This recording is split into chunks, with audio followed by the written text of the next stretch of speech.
आज हमारे साथ एक बार फिर देश के जाने माने इतिहासकार प्रोफेसर कपिल कुमार साहब मौजूद हैं।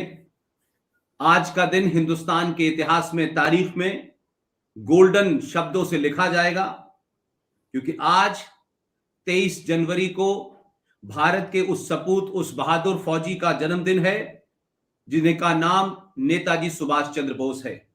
नेताजी सुभाष चंद्र बोस के ऊपर आज भारत के प्रधानमंत्री ने इंडिया गेट, जो अंग्रेजों के गुलामी का एक प्रतीक नजर आता है, उसके नीचे जो अमर जवान ज्योति जल रही थी, वहां पिछले कई सालों से भारत की सरकारें जो श्रद्धांजलि देने जाती थीं, उनमें उस इंडिया गेट में वो तमाम सारे लोग, चाहे भारतीय हो या अंग्रेज हो, वो ब्रिटिश साम्राज्य को बचाने की लड़ाई लड़ते हुए मारे गए। और एक लंबी लड़ाई professor Kapil Kumar, GB Bakshi, RSN Singh, Sushil Pandit सबने मिलकर लड़ी, और उसके बाद एक वॉर मेमोरियल बना जिसमें भारत में जो लड़ाइयां हुई, जो युद्ध हुए, उन शहीदों के नाम अंकित किए गए।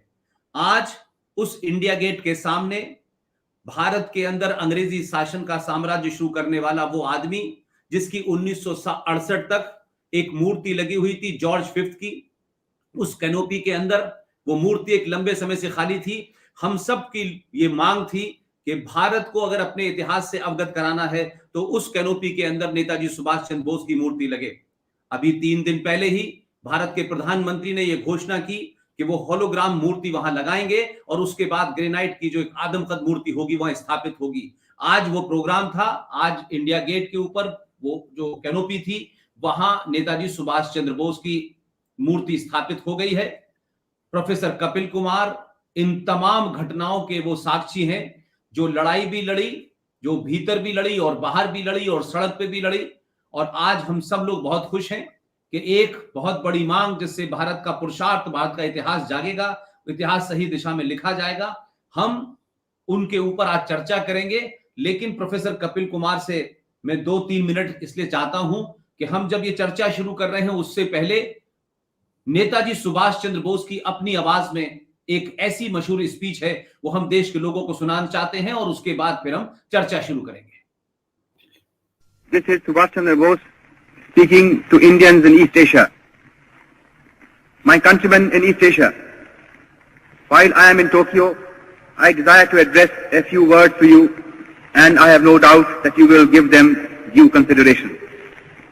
In the first place, I desire to thank you most heartily for the warm and enthusiastic welcome that you have given me on the occasion of my public appearance in East Asia, and for the assurance that you have given me of your wholehearted support to our efforts to liberate our dear motherland. I feel overwhelmed at this manifestation of your burning patriotism and spirit of sacrifice. I have received numerous telegraphic and postal messages from you direct, while other messages I have read in the press, and all these messages have given me great joy and satisfaction. You know that I am always an optimist. Nevertheless, I must say that the response that I have received has exceeded my fondest expectations. I can only say in reply that I feel proud of you. Since the outbreak of the war in Europe and in East Asia, I have been saying repeatedly that we, the Indian people, could not have wished or even dreamt of a better combination of circumstances for helping us to achieve our liberty.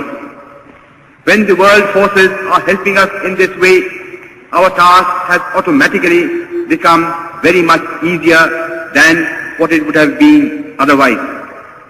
This fact should further strengthen our self-confidence and optimism and hearten us considerably in the fight that lies ahead of us.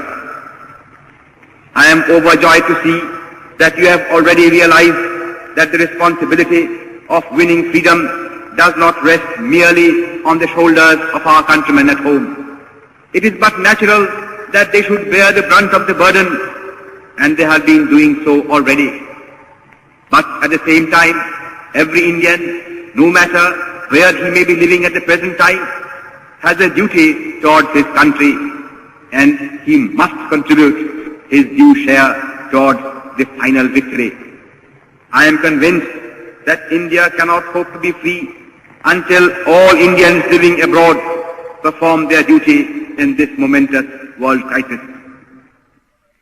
Owing to the fact that the tripartite powers have been giving their fullest support to Indian independence, it is comparatively easy for Indians living in Axis countries or in countries controlled by the Axis powers to play their part in the national struggle. Consequently, among those Indians who are now abroad, I expect that Indians living in Axis countries or in countries controlled by the Axis powers will render the maximum service to their motherland. Here in East Asia, you have seen for yourselves how deep is the interest in and sympathy for Indian independence. The readiness of the Imperial Japanese government and nation to render us any assistance in our national struggle that we may need has naturally lightened our task to a considerable degree. Consequently, there can be no possible excuse why any Indian in East Asia should not pull his whole weight in the present struggle. But though the Axis powers and Japan in particular are prepared to help us at any time and have been actually doing so already, the task of liberating India is ours and ours alone. That responsibility we shall not cast on anybody else, because that would be against our national honor. Moreover, we have no right to ask for or expect help from any quarter until we ourselves have first of all done our very utmost. Our countrymen and our sisters and brothers at home have been doing their best in the circumstances in which they are placed. But the enemy is ruthless and desperate, and he is armed to the teeth.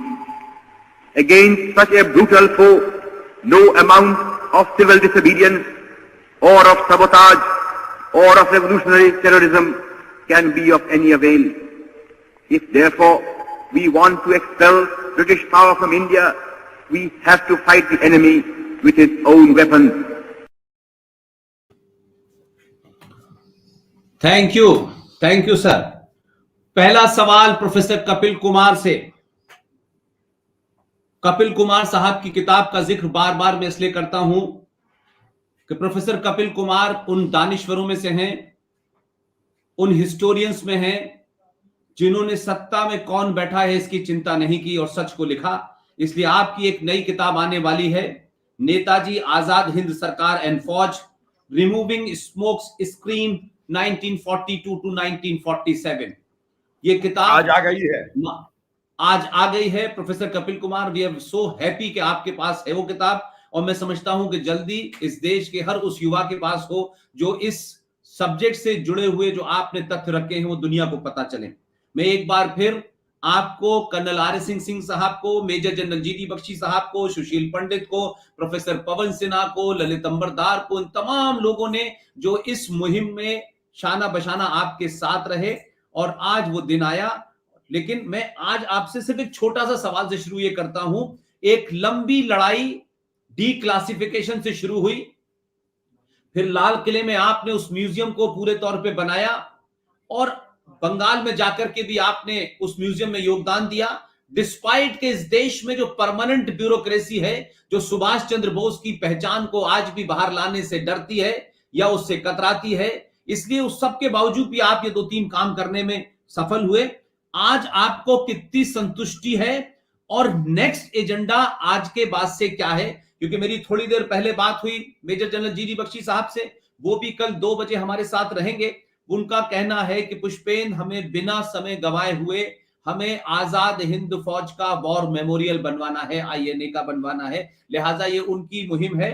आपको आज के इस लड़ाई के सफलता के बाद आपका पहली प्रतिक्रिया क्या है? क्योंकि आज प्रधानमंत्री के उस कार्यक्रम में आप भी मौजूद थे। प्रोग्राम में तो किसी कारणवश में नहीं पहुंच पाया, लेकिन मैंने पूरा देखा। और एक बात मैं प्रतिक्रिया देने पहले से और कहूंगा कि एक नाम मैं और लेना चाहूंगा, ब्रिगेडियर RS चिखारा का, जिन्होंने के नेताजी सुभाष बोस और INA ट्रस्ट की तरफ से इस बारे में सबसे पहले काफी प्रयास प्रारंभ किए थे। मैंने तो जैसे उस दिन कहा था कि मैंने तो कार्यक्रम के लिए ये भी कहा है कि भाई राजपथ को बदलिए, अब हम राज नहीं है, हम प्रजातंत्र हैं, और इसका नाम भी जो है आजाद हिंद पथ रखिए। मोदी जी से रिक्वेस्ट की है मैंने इसके अंदर। और पहली प्रतिक्रिया मेरी ये है कि आज से जो भारतीय इतिहास की जिन चीजों को आज तक विशेष तौर से नेताजी और आजाद हिंद फौज को लेके जिनको दफन करने के जो प्रयास किए गए थे, आज प्रधानमंत्री द्वारा इस स्टैच्यू को वहां लगाया जाना एक इतनी बड़ी बात है हमारी युवा पीढ़ी के लिए कि अब हमारी युवा पीढ़ियों को ये भी दिखाई देगा कि ये वो व्यक्ति यहां आज मौजूद है जिस व्यक्ति की वजह से वास्तव में अंग्रेज डर के भागा था। ये वो व्यक्ति मौजूद है जिससे अंग्रेज सबसे ज्यादा घबराता था। देखिए, 3 कांग्रेस के लीडर्स को सिर्फ देश के बाहर जेलों में भेजा गया, लाला लाजपत राय, बाल गंगाधर तिलक, मांडले, और तीसरे व्यक्ति थे सुभाष चंद्र बोस, जिनको मांडले कैद में रखा गया था। वो व्यक्ति था जिसको अंग्रेज या तो जेल में रखना चाहते थे और या देश से बाहर रखना चाहते थे, क्योंकि एक उसके काम ने 1921 में जब उसने ISCS में अपना इस्तीफा दिया है, और उस जमाने में जब लोग लिखते थे I am your most obedient sir, वो आदमी लिखता है कि strike of my name from the successful list of ICCS candidates. तो अंग्रेज समझ चुके थे कि यहां कोई व्यक्ति है जिस पे हमें नजर रखनी पड़ेगी टोटल हमेशा। और अंग्रेजी नहीं, एक ही ऐसा व्यक्ति था जो शायद मेरे हिसाब से मई 1964 तक रोज रात को चाचा नेहरू जी के सपने में आता रहा होगा कि कहीं ये वापस ना आ जाए। क्योंकि आप देखिए कि एक तरफ तो पूरी कोशिश करके ये कहा, डिक्लेयर करवा दिया कि हवाई जहाज में उनकी मृत्यु हो गई। अरे भाई, जब हवाई जहाज में उनकी मृत्यु हो गई तो फिर आप बोस के परिवार की इंटेलिजेंस क्यों करवा रहे हैं? उनको कोई चिट्ठी लिख दे उसके पीछे आई भी लगा रहे हैं आप। बोस परिवार बाहर जाता है देश के तो किससे मिल रहा है, कहां मिल रहा है, वो जाता है बाहर। और इतना घबराए हैं कि 1948 में लड़ाई जब पाकिस्तान से चल रही है तो उस समय चीफ मिनिस्टर जब लिखते हैं कि आजाद हिंद फौज को वापस बुला लो, तो ये उनको जवाब में लिखते हैं कि इनको होमगार्ड बना दो। और होमगार्ड ही नहीं, इन सारों की एक यूनिट में मत रखना। तो वो जो स्केयर है, आप देखिए ना, किसी और भारतीय नेता के लिए अंग्रेजों ने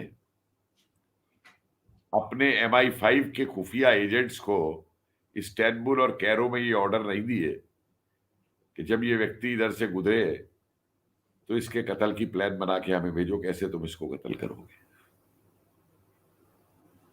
तो उस व्यक्ति का योगदान, उस व्यक्ति को वो आज सामने आना, ये केवल मूर्ति लगाने तक ही सीमित नहीं है। इसका जो प्रभाव है और जिस तरीके से आज देश में इसका स्वागत हुआ है, देश में नहीं विदेश में भी।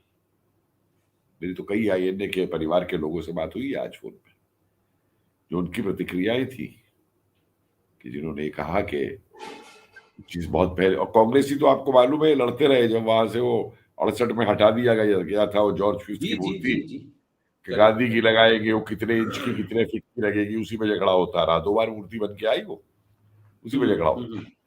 तो वहां पे, और मुझे याद आ गया आज कि कैप्टन राम सिंह रतूरी ने जो 2 गाने गाए थे, बड़ा फेमस गाना है आजाद हिंद फौज का, हम दिल्ली दिल्ली जाएंगे, हम दिल्ली दिल्ली जाएंगे, हम नया भारत बनाएंगे, हम दिल्ली दिल्ली जाएंगे। और दूसरा उनका जो गाना था, सुभाष जी सुभाष जी सुभाष जी वो आ गए, वो जाने हिंद आ गए, वो जाने मन आ गए। तो आज मुझे लगता है कि वो जो गाना था हम दिल्ली दिल्ली जाएंगे, और जो गाना था कि आ गए सुभाष जी आ गए, आज सुभाष जी वाकई में असलियत में दिल्ली के अंदर आए। Very well said, very well said, very well said. एक कपिल भाई आपसे एक बात और पूछना चाहता हूं कि एक जिक्र आता है, मैं समझता हूं कि क्लेमेंट रिचर्ड एटली साहब जो थे वो कोई 1945 से 1951 तक प्रधानमंत्री रहे इंग्लैंड के, और उन्हीं के दौर में ये जो ट्रांसफर ऑफ पावर हुआ। लेकिन एक बात कही जाती है कि वो हिंदुस्तान के दौरे पे आए थे, बंगाल गए थे, और बंगाल में उस वक्त जो चीफ जस्टिस थे वो गवर्नर बना दिए गए थे क्योंकि गवर्नर की पोस्ट शायद खाली थी। उनके बीच में जो गुफ्तगू हुई है उसका जिक्र मैं चाहता हूं आप करेंगे तो लोगों को और ज्यादा मजबूत होगा, लोगों का वो विश्वास। उस बातचीत में जो क्रक्स पॉइंट था वो मैं आपसे सुनना चाहता हूं। देखिए, जितना मैंने उस बातचीत को पढ़ा और सुना और देखा उस पे, तो उन्होंने एक बात कही थी, इटली से पूछी थी कि भाई तुम लोग विश्व जीत गए थे, जीत की स्थिति में थे, इतना सब कुछ था, तो फिर तुम भारत क्यों छोड़ गए? ऐसी क्या वजह थी कि तुम भारत छोड़ गए? तो इटली का जवाब था, बोस, उसने एक ऐसी सिचुएशन हमारे लिए क्रिएट कर दी थी कि हमारा हिंदुस्तान में रहना मुश्किल था। और वो क्या सिचुएशन थी कि जो देखिए, अंग्रेजों ने भारत पे भारतीयों के द्वारा शासन किया, तो आजाद हिंद फौज के बनने से ही साबित हो गया था कि भारतीय फौज पे अब अंग्रेज विश्वास नहीं कर सकते थे। केवल आजाद हिंद फौज पे ही नहीं, उसके बाद में भी जब ये सिंगापुर से इनको INS तलवार लेके आया है, जिनको इन्होंने प्रिजनर ऑफ वॉर बना दिया था बाद में, तो वृतांत मुझे मिले हैं, मैंने किताब में लिखा भी है कि INS तलवार के जो हमारे अफसर थे उन्होंने उनसे कहा कि you have done your job, now it is our duty. और बाद में जो जिसे ये लोग RIN म्यूटनी बोलते हैं, जो हुई है फरवरी 46 के अंदर, इनडायरेक्ट रिजल्ट था। औखिल्ले की तमाम जो चिट्ठियां हैं, शायद मैंने पहले भी जिक्र किया था कि 1857 जैसी स्थिति पैदा हो गई है, हमें अगर दोबारा भारत में रहना है तो हमें उसको दोबारा जीतना पड़ेगा। इसके लिए मुझे 1 लाख यूरोपियन सोल्जर चाहिए होंगे। वो सोल्जर भारत में कैसे रखे जाएंगे, उनकी फाइलें मौजूद हैं आर्काइव्स के अंदर। और वेवल का चिट्ठी लिखना इटली को 31 दिसंबर 1945 के दिन कि we must compromise and reach an agreement or else there will be a movement much stronger than 1942 we will not be able to control। उस समय पे जो मिलिट्री इंटेलिजेंस की ईस्टर्न कमांड की रिपोर्ट है, जिसके जिम्मे ये काम था कि वो इस पे नजर डाले कि भारत के अंदर जो अंग्रेजी सेना है उस पे INA का क्या प्रभाव है, उसकी रिपोर्ट्स पढ़ने लायक है। भारतीय सैनिकों ने अंग्रेजों को जय हिंद कहना शुरू कर दिया, बहुतों के कोर्ट मार्शल हुए। मैंने शायद बताया भी था कि नवंबर 1945 के अंदर कलकत्ता के अंदर जब गुरपुरब मनाई जा रही है गुरुद्वारे में, तो गुरु ग्रंथ साहब के साथ नेताजी की फोटो रखी गई और वहां तमाम ये गाने कदम कदम बढ़ाए जा और ये सब हुए, और शरद बोस वहां मौजूद हैं। और 30,000 लोगों के अंदर 3,000 सरदार वहां पे वो मौजूद हैं जो कि अंग्रेजी सेना के अंदर कार्यरत थे। और भारत की एक एक यूनिट से, यूनिट ही नहीं, जो सिविलियन काम करता है आर्मी के अंदर, उससे हर 15 दिन बाद रिपोर्ट मंगाई जा रही थी। और वो रिपोर्ट में जो आ रहा था, तो औखिल्ले जो है मजबूर होकर के लिखता है, जिसको कि वेवल फिर इटली को भेजता है, और उसमें वो लिखता है कि every Indian officer in the British army worth his salt is a nationalist today. ये वर्ड्स है उसके। तो जो जस्टिस ने इटली से फिर पूछा कि ये अहिंसा और 42 वगैरह, इनका क्या इम्पैक्ट था, तो इटली ने जवाब दिया, मिनिमल मिनिमल मिनिमल। यानी आप कपिल भाई, मैं ये कह रहा हूं कि देखिए कितनी बड़ी बात है, एक हॉर्सेस माउथ की बात है। ये भी नहीं होता कि भाई किसी तीसरे ने कहा। आपने दो बातें बताई कि उस मुलाकात में उन्होंने बहुत साफ साफ पूछा कि भाई आप 1942 का जो जो जो भारत छोड़ो आंदोलन समाप्त हो चुका था, आप वॉर जीत चुके थे, तो फिर आपको यहां से जाने के उसने कितने मतलब आप उस आदमी की ईमानदारी देखिए कि विदाउट ए सिंगल हिकअप उसने साफ साफ कहा कि सुभाष चंद्र बोस की मौजूदगी और उनके कारण सेना के अंदर विद्रोह का बढ़ना और उनकी फौजों का बढ़ना एक बड़ा कारण ये था। और उसी आदमी ने ये भी माना कि भाई ये जो गांधी जी का जो जो चरखा और जो शांति और असहयोग और आंदोलन जो चल रहा था, उसके कारण तो उन्होंने कहा इसका इंपैक्ट मिनिमल यानी बिल्कुल ना के बराबर था। इस पूरे कोर्ट को पूरे पूरे आपने इतिहास से हटा दिया। तो नहीं, देखिए उसकी ये उसकी आप उसकी वजह है जी जी पुष्पेंद्र भाई। जी जी जी ये लोग अपनी कन्वीनियंस के हिसाब से हिस्टोरिकल सोर्सेस को यूज करते हैं। नेताजी की मृत्यु से संबंधित प्लेन क्रैश वाली जो कहानी है, जी जी उसमें जितनी एविडेंस इनके पास है वो सब ओरल एविडेंस है। हबीबुर रहमान का स्टेटमेंट, साहब वो जापानी डॉक्टर का स्टेटमेंट, साहब वो ये दो जने वहां पे शमशान में मौजूद थे उनका स्टेटमेंट, एविडेंस नहीं है। खुद नेहरू से जब प्रूफ पूछा गया अमीनाथ बोस ने खत लिख करके कि भाई सबूत क्या है, तो नेहरू ने कहा था मुझ पर कोई सबूत नहीं है। लेकिन जितनी ओरल एविडेंस ये दी गई कि वो जीवित थे, मैं तो शायद आपके प्रोग्राम में पता नहीं कर्नल रामा राव का जिक्र किया था या नहीं किया था। नहीं नहीं नहीं नहीं किया। अच्छा, कर्नल रामा राव नेताजी के डॉक्टर थे और सैगॉन में ये उस समय साथ थे नेताजी के, जब नेताजी सैगॉन से वो हवाई जहाज उड़ा है। और कर्नल राव ये कहते हैं कि 20 मिनट बाद वो हवाई जहाज फिर नीचे उतरा दूसरी पट्टी के ऊपर, जो हवाई पट्टी उनकी एयरफोर्स की थी, और नेताजी हवाई जहाज से नीचे उतर गए। और बोले जब मेरे को देखा तो मेरे को डांट पड़ी कि तुम यहाँ क्या कर रहे हो, क्योंकि सबको ऑर्डर हो गए थे कि चले जाए।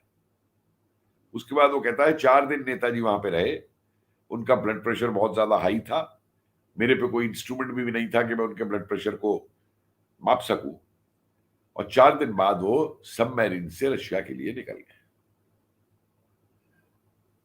पुष्पेंद्र भाई, इस व्यक्ति को अंडरग्राउंड हो गया था, जब इसको हिरासत में लिया अंग्रेजों ने तो जिगर काचा की जेल में डाल दिया, वहां से इसको भेज दिया गया मुल्तान, और 48 दिसंबर में इसको मुल्तान से रिहा किया गया। तो लाहौर से जब ये हिंदुस्तान आता है तो इसको फिर गिरफ्तार कर लिया जाता है, और इस पे एक वो आरोप लगता है साइकिल चुराने का। और खोसला कमीशन सन 71 में होता है, इसको हथकड़ियां और बेड़ियां पहना करके भुवनेश्वर की जेल से उसमें गवाही देने आया था ये व्यक्ति। और जितने भी ऐसे वृतांत है, एक शंकर सेन गुप्ता है, डायरेक्टर इंटेलिजेंस थे आईएनए के, आप लोग इंटरनेट पे जाएंगे तो एक south Asian centre Cambridge university का ओरल आर्काइव्स है, ऑडियो आर्काइव्स, उसमें इसका इंटरव्यू है सन 1971 में दिया हुआ। यह व्यक्ति नेताजी के साथ था 17 अगस्त की रात को बैंकॉक में, और कह रहा है मैं सो रहा था सोफे पे, नेताजी चिट्ठियां लिखवा रहे थे, तो सडनली मेरे कानों में ये पड़ा कि who knows there may be a plane crash tomorrow. मैं जाग गया और बोला वो चिट्ठी जॉन थीवी को लिखवाई जा रही थी। कर्नल जॉन थीवी ने कभी नहीं माना कि प्लेन क्रैश हुआ। तो बोले नेताजी ने मुझसे कहा तुम फिर उठ गए, सो जाओ।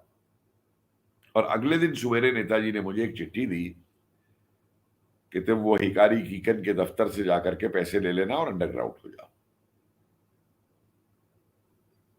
क्योंकि 16 अगस्त का एक और चिट्ठी है नेताजी की जापानियों के नाम कि तुमने तो सरेंडर कर दिया है, अब ये तुम्हारे वायरलेस सेट वगैरह ये हमको दे दो, ये हमारे अंडरग्राउंड के काम आएंगे, क्योंकि हमने संघर्ष जारी रखना है।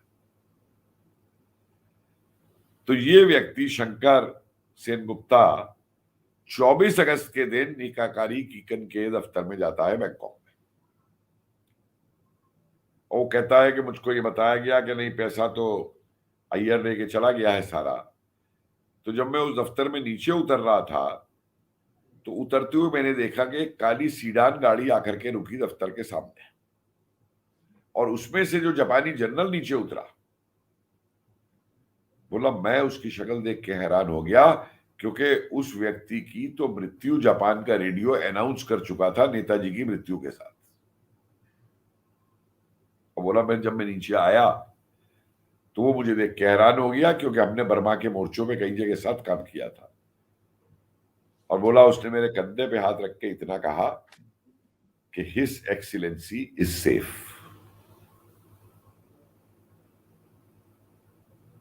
इस तरीके के जितने हियर से वृतांत आए, उन सबको हियर से कह के डाल दिया गया, जो इन्हें सूट नहीं करता।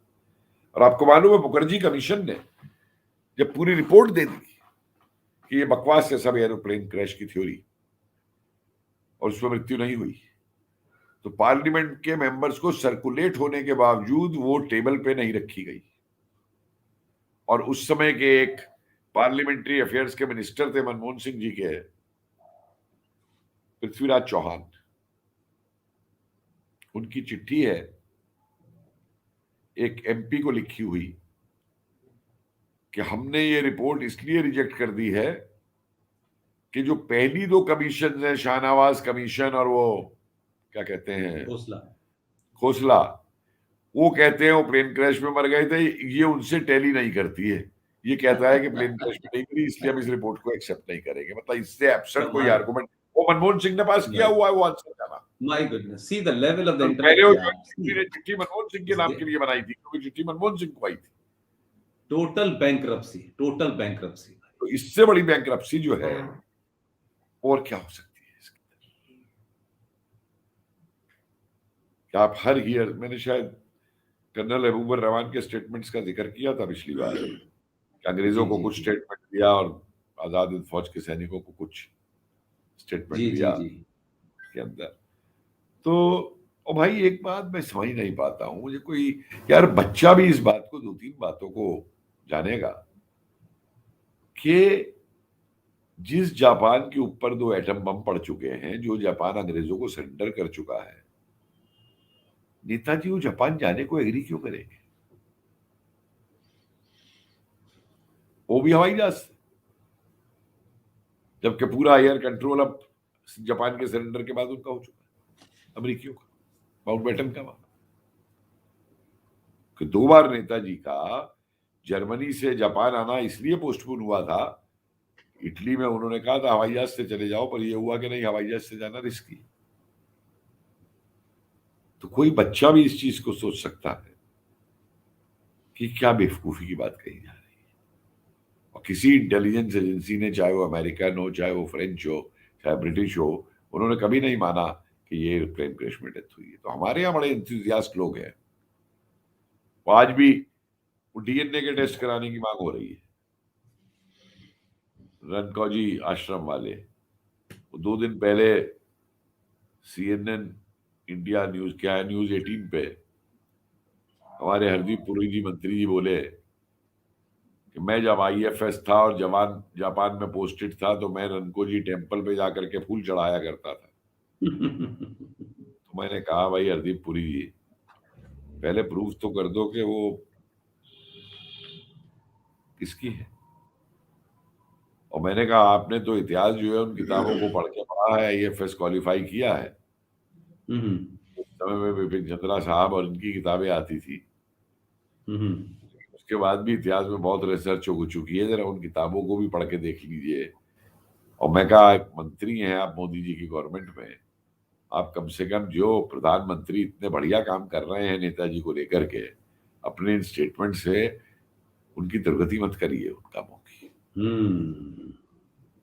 Very well sir.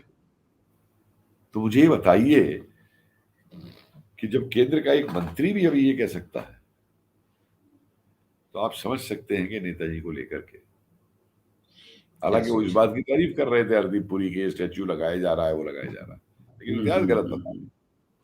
और मैंने उनको रोक, वो बीजेपी की प्रवक्ता थी संजू, वर्मा वो मेरे ऊपर चढ़ गई, you are making obnoxious statements about the minister this and that. मैं कहा madam I will not argue with you, आपको हिस्ट्री नहीं मालूम। You are not worth even for argue for a historian मैं like you, sir. आपसे argue नहीं करूंगा। तो एटली का ये स्टेटमेंट बहुत महत्वपूर्ण स्टेटमेंट है, और इस स्टेटमेंट को देखिए, खाली इसी पे विश्वास मत कीजिए। एज इतिहासकार मैं खाली एटली के उस स्टेटमेंट पे नहीं जाऊंगा, मैं और वेरीफाई करूंगा। तो इसको आप मिलाइए ओखिनले के स्टेटमेंट से, जो ओखिनले पत्र लिखता है वेवल, जो वेवल पत्र लिखता है एटली को, इनको मिला के देखिए ना। जब सारे थ्रेड्स को एक जगह आप रख देंगे, उस फाइल से देखिए जो आर्काइव में फाइल कह रही है कि 1 लाख यूरोपियन सोल्जर्स को कैसे पोस्ट किया जाए हिंदुस्तान में। अगर हम वैसे ले आए तो हंगामा हो जाएगा। तो डिसीजन ये हो रहा है कि इंडोनेशिया में लड़ाई चल रही है, तो हम ये दिखाएंगे कि ये ट्रूप्स यहाँ पे ट्रांजिट में है इंडिया के अंदर। तो इन चीजों को जब आप मिला के रखेंगे सामने, तो एक दूसरी कपिल भाई एक चीज देखिए, एक एक एक एक, एक छोटा सा इंटरेस्टिंग भाई, मैं आपकी इस पूरी बात को चिकारा साहब से लेके तो सब लोगों को मानता हूं, लेकिन मैं आज की युवा पीढ़ी को या आज की जनरेशन को कहता हूं कि चलिए सब सुभाष चंद्र बोस के ऊपर हम रिसर्च कर रहे हैं, अलग अलग से चीजें आ रही हैं, अब निकल के आई, क्या कोई इस देश में जो हमारे दौर में हुआ है उस पे कोई लॉजिकल, फैक्चुअल, रीजनेबल कोई आंसर मिलता है? लाल बहादुर जी साहब की, शास्त्री की हत्या, आज तक उस पर कुछ नहीं कहा जा रहा। इस देश में ललित नारायण मिश्र की हत्या का केस आज तक चल रहा है।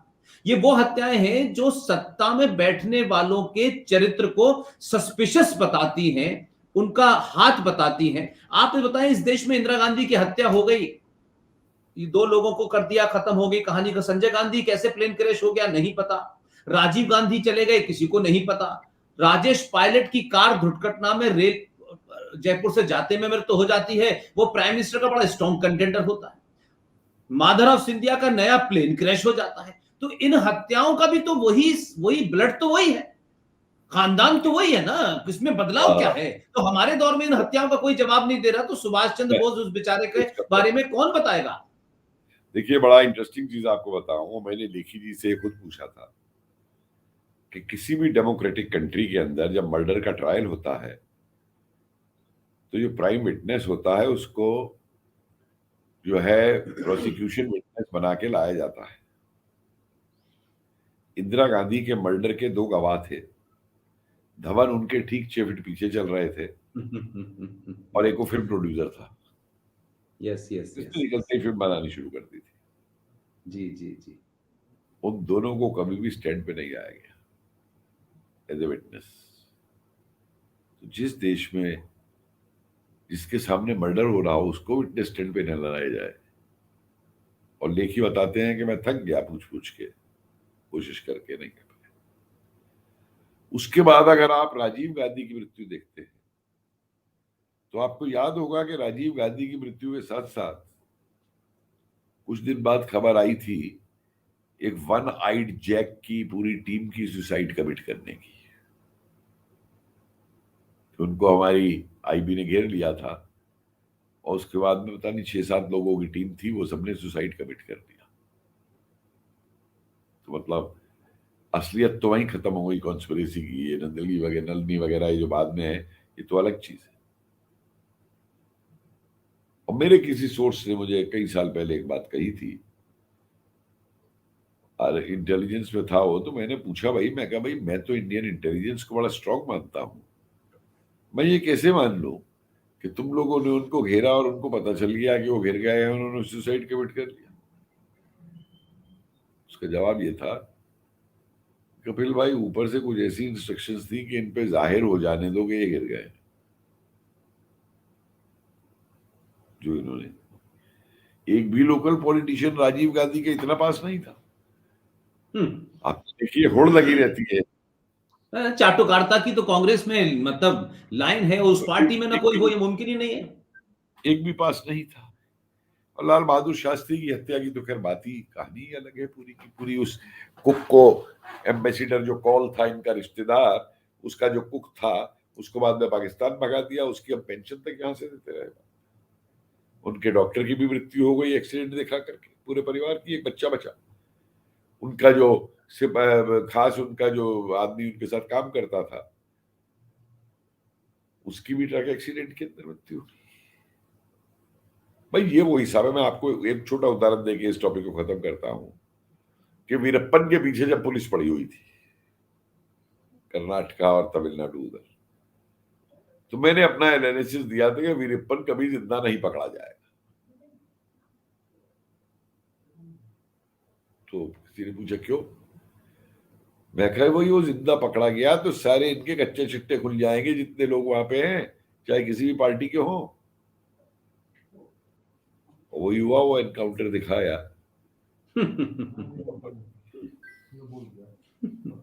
तो आज भी ये बहुत आसान काम है।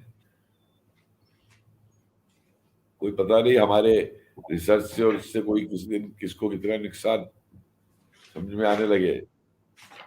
तो मैं तो अब ये मानता हूं कि आज आप जिंदा इसलिए हैं कि कोई ये नहीं समझता कि आपकी जिंदगी से अभी उसे कोई खतरा है बहुत, अन्यथा वो आप पे हमला कर चुका होगा। कपिल साहब, जो आपकी किताब है जो आपने आज दिखाई है, क्योंकि मैं उस पर इसलिए आना चाहता हूं कि उसके कुछ मुझे ऐसे कुछ चैप्टर्स का बताइए जो जो जिससे अभी पूरी दुनिया जो है रूबरू नहीं हुई है। उसके 2 या 3 कोई ऐसे पॉइंट मुझे बताइए जो आपने इस किताब के अंदर नए दिए हैं, क्योंकि देखिए एक चैप्टर तो वो है जो मैंने दिया है, क्रूशियल डिसीजन। जी जी, बहुत इंपॉर्टेंट चीज है। एसी चटर्जी ने अपने पूरी किताब में वृतांत रखा था आजाद सरकार के मंत्री ने, और किसी ने उस पर तवज्जो नहीं दी।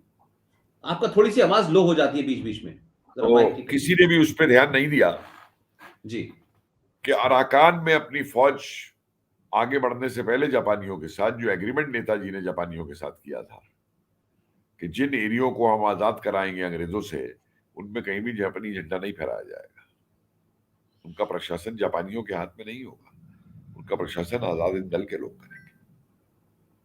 और आजाद हिंद दल की परिकल्पना करके उस समय, और 2 ट्रेनिंग स्कूल खोलना, और उसमें उन भारतीयों को ट्रेन करना प्रशासन के लिए कि एक IACS की पैरेलल ब्यूरोक्रेसी जो है, नेताजी ने कही थी कि जब देश आजाद होगा तो देश की ब्यूरोक्रेसी ICS नहीं होगी, देश की ब्यूरोक्रेसी ये लोग होंगे जो राष्ट्रीय विचारधारा से पढ़ के देश के लोगों की सेवा करने के लिए जो है इनको सिखाया जाएगा।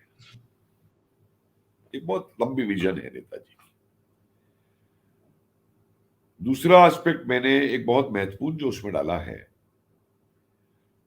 कि पता नहीं साहब किसने ये प्रोपेगेंडा अंग्रेजों का मान करके और शुरू कर दिया कि रानी झांसी रेजिमेंट जो है वो तो केवल ऑर्नामेंटल एक रेजिमेंट थी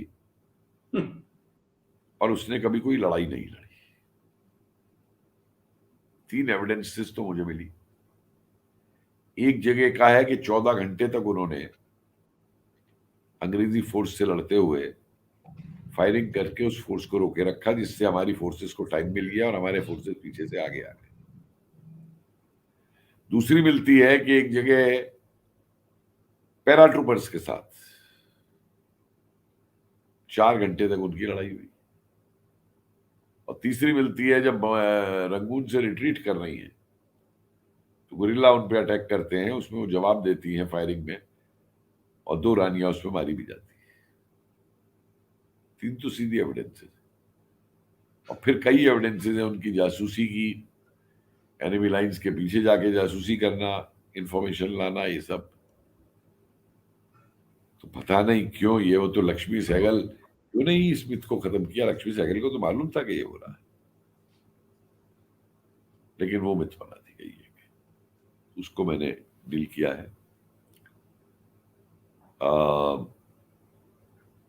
इसके अलावा वो डोनेशंस वाला मैंने आपका लास्ट लेक्चर में जिक्र किया ही था। जी जी जी जी, बताएं। हवाले से लेके और करोड़ तक का।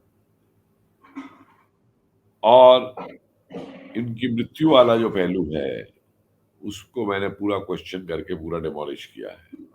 ये हवाई जहाज कल एक यूएस के अंदर वेबिनार हुआ है और उसमें उनके बेटी और उनके नीस और उनके नेफ्यू ये सब उसमें थे, और उसमें ये कहा गया कि this all gossip and conspiracy theories, political और दिस एंड दैट, और नेताजी सुभाष चंद्र बोस की उसी प्लेन क्रैश में मौत हुई थी। ये परिवार के अंदर जिस किस्म का एक मुझे लगता है, या तो कोई पॉलिटिकल एजेंडा है नहीं या नहीं अलग नहीं अलग नहीं, पार्टियों देखिए के, नहीं क्या है, क्या देखिए इस प्रॉब्लम क्या है? ये इस परिवार में स्प्लिट हो चुका है। ये परिवार वो नहीं है जो शरद बोस के समय में परिवार था या अमियानाथ बोस के समय में परिवार था। भाई एक भाई ने जो रिजेक्ट किया है, शाहनवाज कमीशन का मेंबर था, पूरी लिख के वो चिट्ठी दी है इतनी बड़ी।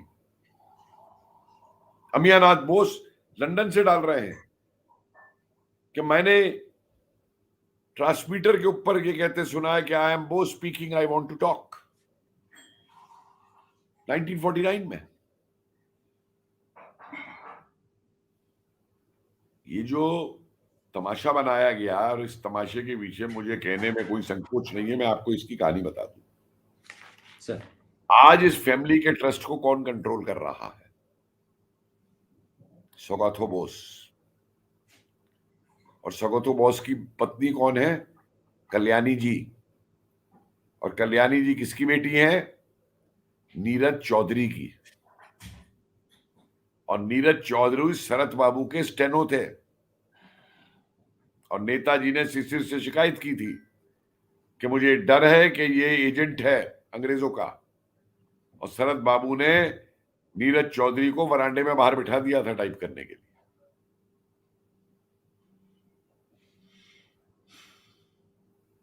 जरा इनसे मैं एक बात पूछूं, वो जो राम मूर्ति का खानदान जापान में है, जिनका रेस्टोरेंट है वहां पे, जिसपे साफ हमारे मिशन ने चिट्ठियों में लिखा है कि ये आजाद हिंद फौज के पैसे को लूट रहा है, जरा उस राम मूर्ति के परिवार के साथ इनके कुछ लोगों के क्या संबंध है? आज एक और अच्छी चीज हुई है, जो नेताजी के परिवार का दूसरा विंग है, जिसको इन्होंने पूरा आइसोलेट कर दिया है, आज उसके भी कृष्ण बोस और कई और लोग बोल रहे थे आज टीवी के ऊपर, जिन्होंने स्वागत किया इसका। और मैं समझता हूं कि नेताजी जैसे व्यक्तित्व को लेकर यदि याद किया जाता है, तो इसमें लेफ्ट राइट या सेंटर की पॉलिटिक्स नहीं आनी चाहिए। आप डीएनए की बात करते हैं, भाई डीएनए तो बाद में कराइएगा, मेरी बात का जवाब नहीं देते, भाग जाते हैं परिवार के लोग। मैंने कहा भाई डीएनए तो बाद में होगा उन रेणुका जी टेम्पल के उसका। पहले वो जो 2 ट्रक आर्काइव्स में रखे हुए हैं जली हुई ज्वेलरी के, उनका केमिकल एग्जामिनेशन क्यों नहीं कराया जाता? जो उन पे डिपॉजिट है, पता चल जाएगा कि ये पेट्रोल की आग से जले थे या केमिकल से जले थे या किससे जले थे। और नेहरू के सामने तो सबसे बड़ा सबूत था, और नेहरू से बड़ा कोई व्यक्ति नहीं था जो प्रूव करना चाहता था कि नेताजी की डेथ हो गई है प्लेन क्रैश में। तो नेहरू ने बक्सों को जो है बंद करवा करके नेशनल आर्काइव्स की वॉल्ट में क्यों रखवा दिया कि नॉट टू बी डिस्प्लेड। तो आप कह रहे हैं वो बक्से अवेलेबल हैं आज भी, इसका मतलब है? हाँ, नेशनल आर्काइव्स के, नेशनल म्यूजियम के वॉल्ट में पड़े हुए हैं। तो उसको देखने के लिए को तो सार्वजनिक प्रॉपर्टी है, कोई भी जाके देख सकता है। अरे भाई मैं नहीं है ना, मैंने बड़ी कोशिश की म्यूजियम तो की। नहीं, उसमें क्या, उसमें सरकार का लॉजिक क्या है भाई? क्यों नहीं देख सकते? जब फाइलें डिक्लासिफाई हो रही हैं तो उन बक्सों को भी देखा जा सकता है। As a historian you can see. मैंने देखिए बड़ी कोशिश की सुषमा जी के थ्रू, जब मैं म्यूजियम बना रहा था, कि भाई उनको मैं म्यूजियम में ही डिस्प्ले पे रखवा दूं कि भाई सो कॉल्ड ज्वेलरी वगैरह जो है ये। और एक बड़ी इंटरेस्टिंग चीज हो गई है, उन साहब के मुझे मेल भी आए, ट्विटर पे भी आए, एक सरदार साहब के। वो कहते हैं जो इसके अंदर ज्वेलरी है जली हुई, ये मेरी दादी की है। अच्छा। हाँ, जो जापान में उससे लेकर के जलाई गई थी। उसके दादा आईएनए में थे, और फिर जापान जाके बसना चाहते थे वो, क्योंकि यहां जो व्यवहार किया गया उन लोगों के साथ, तो उनको जापान वापस जाने की परमिशन नहीं दी, जबकि जापान ने वो अनुमति सब दे दी थी, और उन्होंने सुसाइड कमिट कर लिया यहाँ। वो कहता है वो घड़ी भी वो है। नेताजी तो चौरस घड़ी पहनते ही नहीं थे।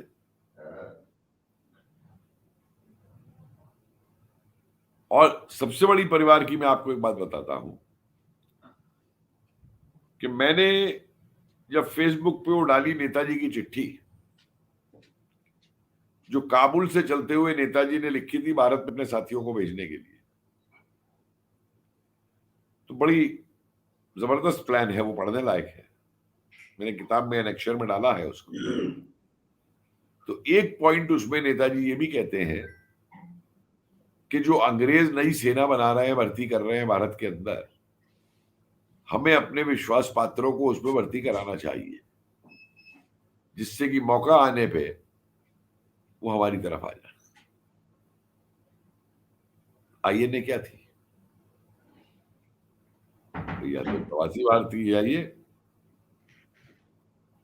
और दूसरा क्या हुआ, मुझको 3 चिट्ठियां मिली आर्काइव्स में 1945 की लिखी हुई सैनिकों की, जो रिलीफ कमेटी को लिख रहे हैं कि साहब हम तो सावरकर के कहने पे अंग्रेजी सेना में भर्ती हुए थे और इनके निर्देशानुसार जैसे ही हमको मौका मिला हम आजाद हिंद फौज में चले गए। और ये हमें मालूम है कि नेताजी और सावरकर की मीटिंग हुई थी 1940 में। क्या हुआ मीटिंग में कोई नहीं जानता। तो उसके ऊपर साहब वो माधुरी बोस और वो ऐसा मेरे ऊपर उसके पड़ी कि ये तो हिस्टोरियन फेक डॉक्यूमेंट क्रिएट करता है, और ऐसी कोई चिट्ठी नहीं थी, क्योंकि वो चिट्ठी उस समय नहीं दी गई क्योंकि भगत राम तलवार पे शक हो गया था कि ये डबल एजेंट है। तो कुतरौनी ने वो चिट्ठी शरद दादा को वहां पे दी पेरिस के अंदर 1948 में।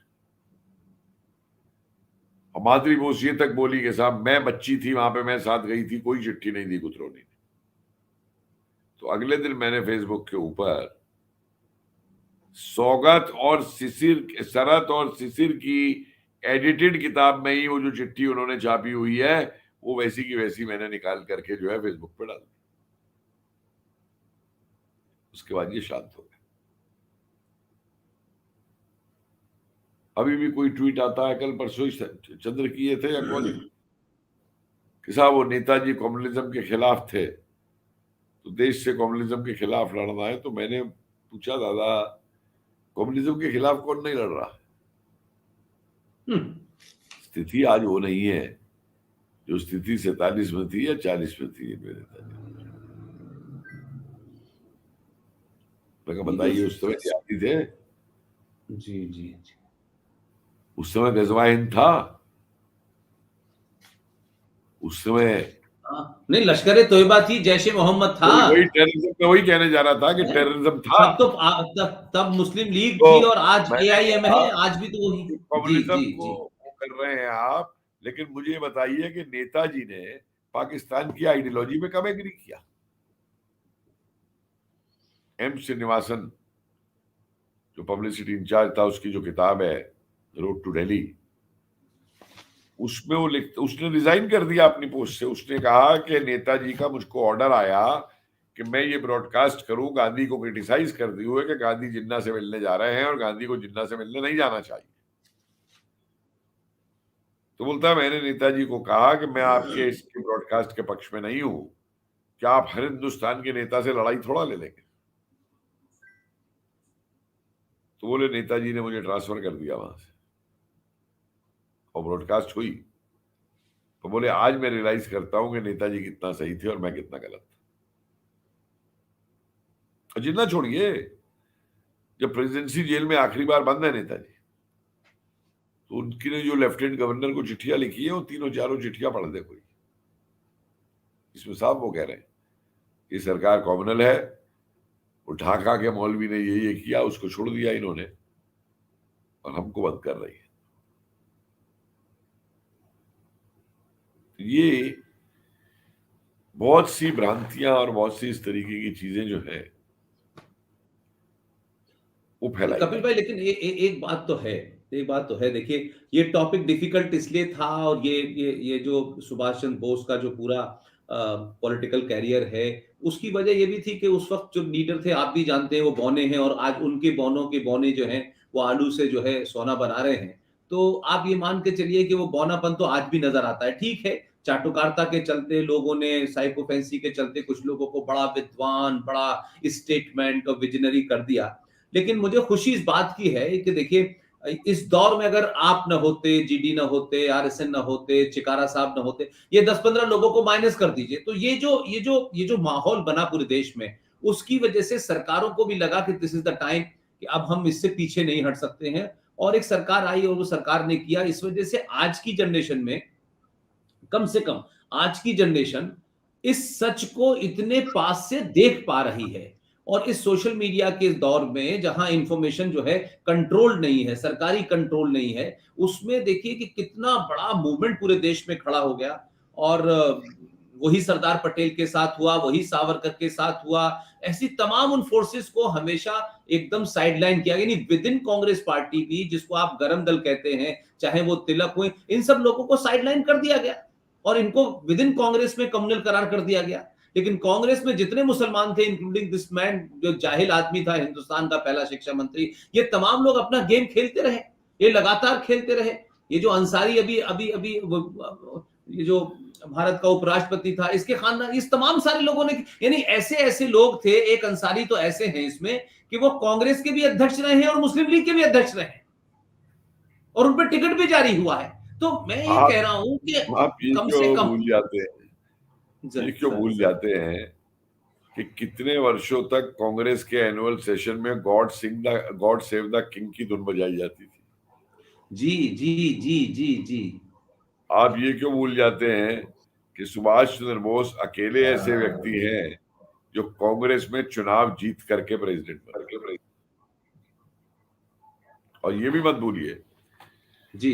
देखिए, हम लोग कभी थ्रेड्स को जोड़ने की कोशिश नहीं करते जी। कि हम मुंशी की एक किताब है, उसमें वो लिखते हैं कि 1939 में वाइसरॉय ने मुझे एक इंटेलिजेंस की फाइल भेजी। आपकी आवाज नहीं आ रही। इंटेलिजेंस की फाइल भेजी मेरे को वाइसरॉय ने, के एम मुंशी कह रहे हैं, और ये कहा कि इस फाइल को, अब आपकी नहीं आ रही, शायद मेरी आ रही है?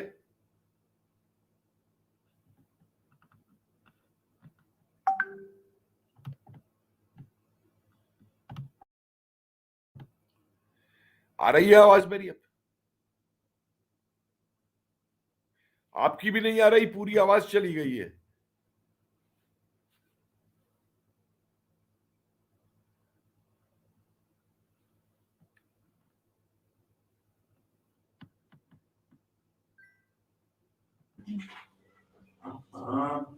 आपकी आवाज नहीं आ रही डॉक्टर साहब।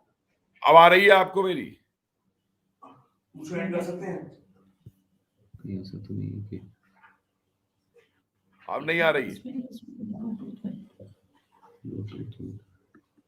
क्योंकि अब आपकी मुझे आ रही है, बीच में आपकी भी रुक गई। Wait wait wait wait.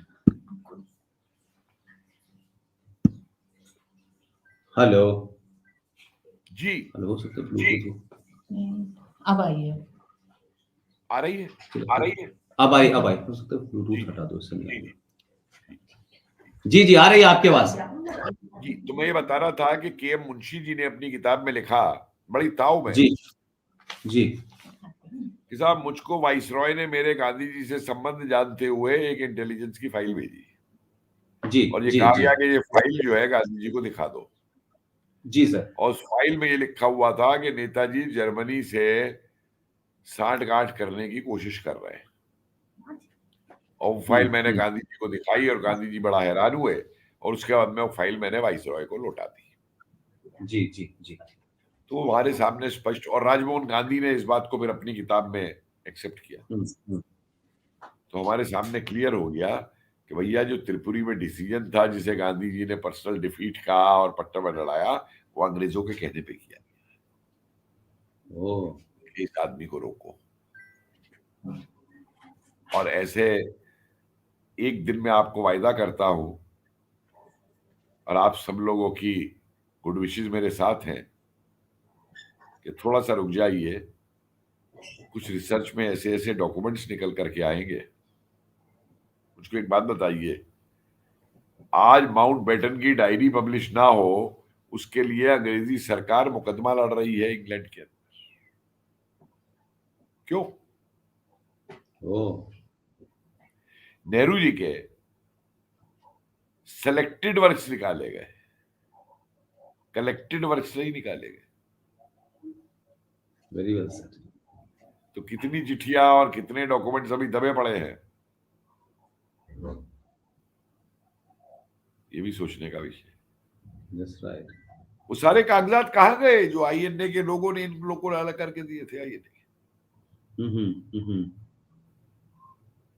Colonel Rao से जब इससे, जिसका मैंने जिक्र किया रामा राव का, जी जी जी, इसका जब क्रॉस एग्जामिनेशन हो रहा है खोसला कमीशन के सामने, तो इससे पूछा गया कि भाई तुम ये बात कह रहे हो, तुम्हारे को इसे साबित करने के लिए कोई सबूत है तुम पे? उसने कहा मेरे सारे कागजात हाईएस्ट अथॉरिटी ने ले लिए। तो उससे पूछा गया भाई ये हाईएस्ट अथॉरिटी कौन है? तो उसने कहा मेरा हाल देख लो, हथकड़ी और बेड़ियों में खड़ा हूं, मैंने अपना हाल और बदतर नहीं कराना हाईएस्ट अथॉरिटी का नाम देकर। तो फिर उससे पूछता है वकील जो क्रॉस एग्जामिन कर रहा है कि तुमने ये कागज 3 मूर्ति, वो कहता मेरा आंसर वही है। फिर वो पूछता है कि तुम्हें हाईएस्ट अथॉरिटी के पास लेके कौन गया? तो कहता है संजीवा रेड्डी और बीजू पटनायक, वही की दोनों जेलों में उसे रखा गया, आंध्रा और।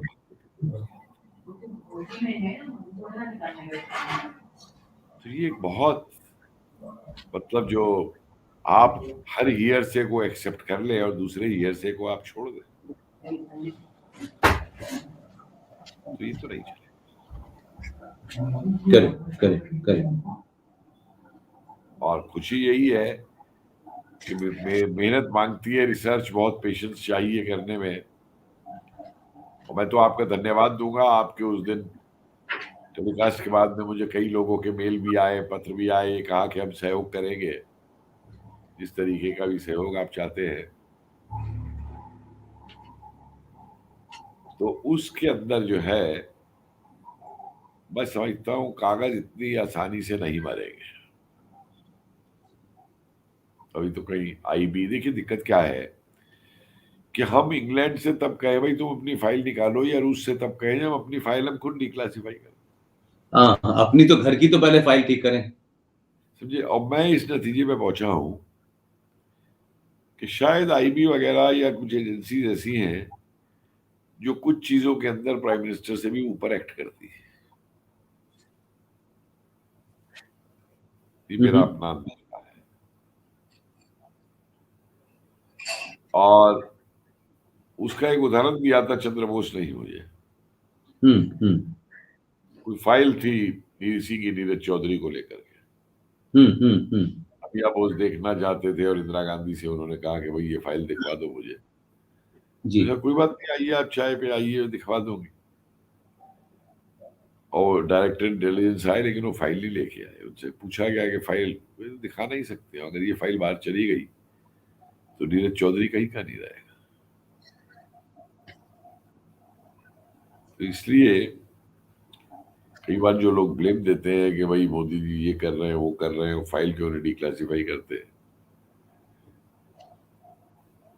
तो मैं समझता हूं कि कोई ना कहीं पे दिक्कत है ही। इसमें इतनी बड़ी कोई दिक्कत है जिस वजह से वो फाइल डिस्क्लोज नहीं की जाती।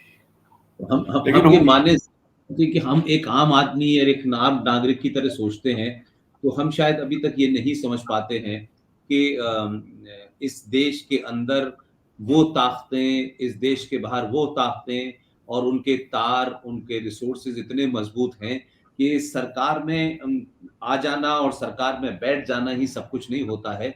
इसलिए मैं कम से कम इस डिस्पेंसेशन जो इस वक्त दिल्ली में है, मैं ये मानता हूं कि एक तो ये दिल्ली के लोग नहीं हैं, तो यहाँ के लुटियन जोन के उस मिजाज को नहीं जानते, उस ग्रामर को नहीं जानते कि यहाँ कौन आदमी कहाँ है। मुझे याद है कि जब मुखर्जी कमीशन बना तो उस समय कौन सी सरकार थी, आप सबको पता है। उस वक्त कौन से विदेश मंत्री थे, उन्होंने भी बहुत सारी चीजें कॉपरेट करने से मने कर दिया। तो सरकारें बदली, लेकिन सरकार के बदल जाने से वो जो डीप स्टेट है, जो अनसीन है, वो नहीं कभी टूटी। तो मैं मानता हूं कि अगर हम इस प्राइम मिनिस्टर के बारे में कहें तो ये जो भी कुछ हो पा रहा है ये भी आसान नहीं है। मैं ये नहीं मानता कि आज जो सरकार में लोग हैं ये 2004 में नहीं थे और 2002 में नहीं थे, 3 में नहीं थे, तो उस वक्त भी बहुत सारे लोगों का वही रवैया था। तो आज क्योंकि तो ये हो पा रहा है तो ये बहुत बड़ी बात मानता हूं।